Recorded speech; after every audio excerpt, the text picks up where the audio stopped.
साथियों नमस्कार, मैं आर के अमोल अमोल 24 चैनल पर आपका हार्दिक स्वागत है।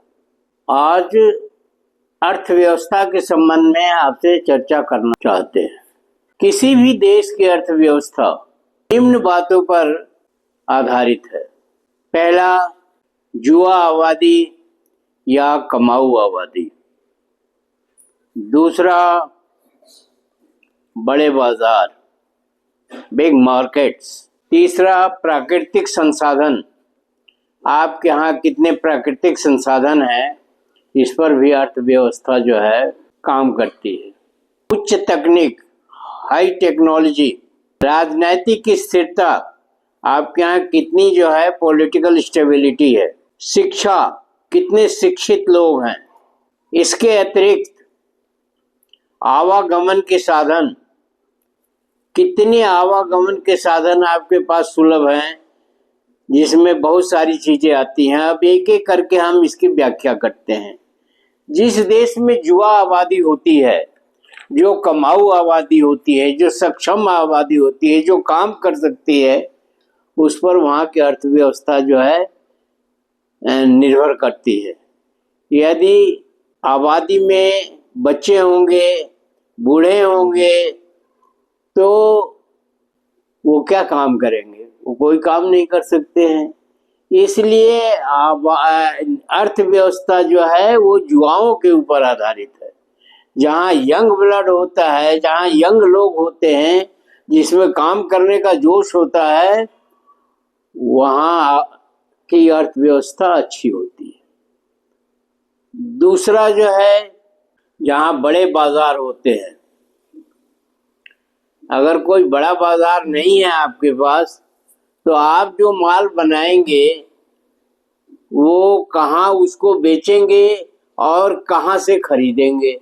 जब आपके पास बड़े बड़े बाजार होंगे तो वहाँ से माल खरीदेंगे और उसी बाजार में आप बेच देंगे, तो उसमें खर्चे कम आएंगे, आसानी से उपलब्धता होगी और आसानी से उसकी खपत होगी। इसलिए देश में जो बड़े बाजार हैं, जैसे दिल्ली, बॉम्बे, सूरत, अहमदाबाद, मद्रास, कलकत्ता, ये जितने हैदराबाद, ये जितने बड़े शहर हैं, यहाँ पर माल की उपलब्धता बहुत रहती है और फिनिश्ड गुड्स, तैयार माल की खपत भी बहुत होती है, या वहाँ से भेजा जाता है या वहाँ से खरीदार आते हैं। तो एक तो ये हुआ। तीसरा है कर संरचना। कर संरचना भी इसमें आती है कि टैक्स की लायबिलिटी कितनी है, कैसी है, किस तरह की है। टैक्स जो है वो अगर कम है तो माल सस्ता होगा और उसका फिनिश्ड गुड भी सस्ता होगा, तो लोग खरीदारों की संख्या बढ़ेगी। ये एक देश की बात नहीं है, इंटरनेशनल है। ये सारे देशों की यही स्थिति है। प्राकृतिक संसाधन, पानी या पॉल्यूशन का कम होना, या जमीन होना, या और सारी चीजें हैं प्राकृतिक संसाधन में, जिससे आप जिन स्रोतों से आप मुफ्त में जो है और उसकी कोई कीमत नहीं आएगी और आसानी से आप बाहर भेज सकते हैं। जैसे पहाड़ हैं, जंगल हैं, ये प्राकृतिक संसाधन में आते हैं। तो जंगलों से चीड़ के पेड़ होते हैं, उससे लीसा तैयार होता है, रेजिन तैयार होता है, तरपीन का तेल तैयार होता है। ये सारी चीजें जो हैं वो उपयोगी हैं और काम आती है, और लकड़ी भी काम आती है। इसी तरह से तमाम चीजें हैं जो प्राकृतिक संसाधनों में आते हैं। कर संरचना से ये होगी कि टैक्स की लायबिलिटी कम होगी तो सामान सस्ता होगा। अगर टैक्स की लायबिलिटी ज्यादा होगी तो सामान महंगा होगा। उच्च तकनीक भी इसमें है। अगर उच्च तकनीक है आपके पास है तो आप 1 रुपये को 26 रुपया कर सकते हैं, 1 रुपये को 100 रुपया कर सकते हैं अगर उच्च तकनीक है। जैसे अमेरिका भारत से 26 गुना ज्यादा स्किल्ड है। जिस लकड़ी का हम 2 रुपया लेते हैं वो उसको तकनीकी के कारण उसको 52 रुपए में बेचता है। एक मोटा सा उदाहरण है।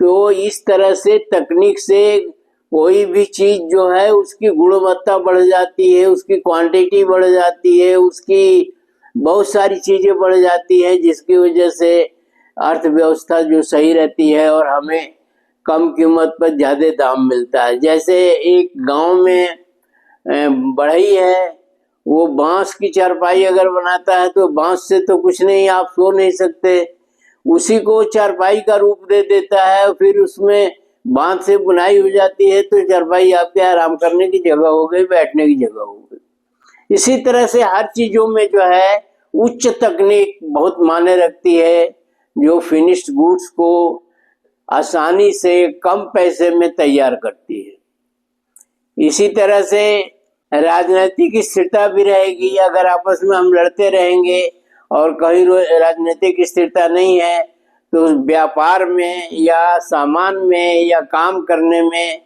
समरसता नहीं आएगी, एकरूपता नहीं आएगी और पूरा देश जो है राजनीतिक स्थिरता के कारण जो है विचलित रहेगा, डिस्टर्ब होगा और उसकी वजह से भी काम करने की क्षमता पर भारी प्रभाव पड़ता है। इसी तरह से शिक्षा है। अगर शिक्षित नहीं लोग होंगे तो बात को ही नहीं समझ पाएंगे, टेक्नोलॉजी नहीं समझ पाएंगे, चीजों को समझने की उनकी क्षमता कम हो जाएगी और किसी भी चीज को वो नहीं समझ पाएंगे, व्यापार बिजनेस को नहीं समझ पाएंगे। तो जब नहीं समझ पाएंगे तो लेमैन जो है, बिल्कुल जो इस अनस्किल्ड लेबर है, वो तो कुछ भी नहीं कर सकता। तो इस तरह से एक शिक्षा भी बहुत जरूरी आइटम है। फिर आवागमन के साधन, आवागमन के अगर साधन है तो आप जल्दी से जल्दी माल ले आएंगे और बाजार में पहुंचा देंगे, बाजार से माल उठा लाएंगे कम पैसे में और आसानी से ले आएंगे अपने कार्यस्थल पर और कार्यस्थल से फिनिश्ड गुड जो है बाजार में पहुंचा देंगे। तो इसका भी बहुत फर्क पड़ता है। अब जैसे मैं आपको बताऊं, उदाहरण देके बता रहा हूं कि उत्तर प्रदेश में कोई बड़ा शहर नहीं है जहां कच्चा माल मिलता हो और फिनिश्ड गुड पक्का माल जो है वहां जाके बाजार में बिक जाता होगा। तो जब तक बड़ा शहर नहीं होगा, बहुत लोग नहीं होंगे, बहुत चीजें नहीं होंगी, तब तक ये चीज संभव नहीं है। इसलिए उत्तर प्रदेश का विकास शून्य है। और ये राजनीति की झूठ बोलते हैं कि उत्तर प्रदेश में ऐसा हो रहा है, वैसा हो रहा है, ये हो रहा है। जब बेसिक चीजें ही नहीं है उत्तर प्रदेश में तो उत्तर प्रदेश का विकास कैसे होगा? या किसी राजनेता के कहने से या किसी आदमी के कहने से विकास नहीं होता, वो तो छलावा है, राजनीतिक कारण है। तो उत्तर प्रदेश के पिछड़ने का कारण यही है कि कोई बहुत बड़ा मार्केट नहीं है इसके पास, कोई बहुत बड़ा शहर नहीं है। कानपुर था तो कानपुर जो है अब बिगड़ चुका है या कानपुर की स्थिति खराब हो चुकी है। अब वहाँ की सारी बड़ी बड़ी फैक्ट्रियां खत्म हो गई, जो ये लेदर टैनिंग का काम था वो भी खत्म हो गया गंगा के पॉल्यूशन की वजह से। तो एक उदाहरण मैं दे रहा हूँ कि यहाँ ऐसा नहीं है कि उत्तर प्रदेश में कोई बड़ा शहर ही नहीं है और न उसके लिए प्रयास किया जा रहा है। जनता को छलावा दिया जा रहा है, जनता को इससे झूठ बोला जा रहा है, जनता को भरमाया जा रहा है, भ्रमित किया जा रहा है। इसलिए उत्तर प्रदेश में ढोंग पाखंड आडंबर ज्यादा है, धार्मिक बवंडर ज्यादा हैं और भी बहुत सारी बुराइयां हैं। साधु सन्यासी सबसे ज्यादा उत्तर प्रदेश में। तो शिक्षा भी में भी कमजोर है उत्तर प्रदेश। युवा आबादी है, लेकिन युवा आबादी अकेले कुछ नहीं कर सकती है जब तक कि बड़े बाजार ना हो, प्राकृतिक संसाधन के मामले में भी शून्य है उत्तर प्रदेश। कोई प्राकृतिक संसाधन यहाँ नहीं है, केवल खेती होती है। खेती में भी खाने कमाने की बातें होती हैं, उसमें भी उच्च क्वालिटी का कोई सामान तैयार नहीं होता। और जागरूकता के नाम पर शून्य है, क्योंकि शिक्षा शून्य है। शिक्षा यहाँ कुछ नहीं है, शिक्षित लोग नहीं है और शिक्षित वातावरण नहीं है, शिक्षा का कोई वातावरण नहीं है। इसलिए उत्तर प्रदेश जो है का विकास बहुत असंभव सा है। यहाँ कोई ऐसा प्राकृतिक संसाधन भी नहीं है, कोई कमर्शियल खेती नहीं होती है और सरकार और पब्लिक का यहाँ तालमेल बहुत ही खराब है। जनता भी और शासन तंत्र भी केवल राजनीति करते हैं। यहाँ राजनीति का बहुत बड़ा स्कोप है, ये राजनीतिज्ञ यहाँ बहुत हैं और प्राकृतिक संसाधन नहीं है तो क्या करेंगे आप। इस तरह से और भी सब चीजें हैं। शिक्षा भी यहाँ कम है, उच्च तकनीक भी यहाँ नहीं है, क्योंकि उच्च तकनीक तो मार्केट के आसपास ही रहती है ना, तो मार्केट ही नहीं है यहाँ, कोई बड़ा शहर ही नहीं है, तो उच्च तकनीक कहाँ से आएगा। इस प्रकार जो है उत्तर प्रदेश, बिहार, कुछ प्रांत जहाँ ये सारी चीजें नहीं मिलती हैं, वो प्रदेश कभी भी विकसित नहीं हो पाएंगे और पिछड़े ही रहेंगे। पशुधन भी एक बहुत बड़ा जो है संसाधन है, वो प्राकृतिक संसाधन में आता है।